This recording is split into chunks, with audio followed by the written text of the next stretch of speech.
It is no longer news that Nigeria is a resource-rich country.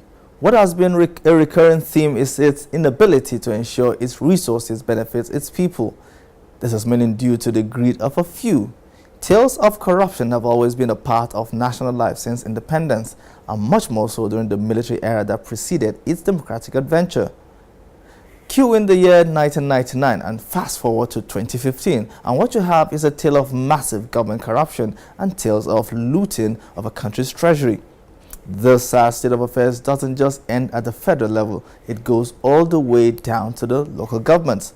Previous administration had made what some might call feeble attempts to fight corruption, but none of them made it the centerpiece of their campaigns or policy like candidate Buhari and eventually President Buhari did. So, where exactly do you begin such a massive cleanup? Why not defense? During his campaign, the president linked Nigeria's inability to decimate Boko Haram to corruption. The army, he insisted, were poorly armed. Boko Haram held large swaths of Nigerian territory. An arms procurement investigative committee was soon inaugurated on the 31st of August 2015 by President Muhammadu Buhari. Its brief was to investigate the procurement of ammunition to fight against Boko Haram's insurgency during the administration of Goodluck Ebele Jonathan. The interim report of the committee made staggering revelations. It reported several illicit and fraudulent financial deals. That was not all. The report revealed an extra budgetary spending to the tune of 643.8 billion naira.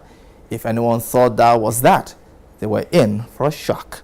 The previous administration had spent $2 billion ostensibly for arms purchase. On December the 1st, 2015, the first major arrest was made. Colonel Sambo Dasuki was arrested by the Department of State Services. He was President Goodluck Jonathan's national security advisor. He was accused of diverting the $2.2 billion to fund Mr. Jonathan's failed campaign.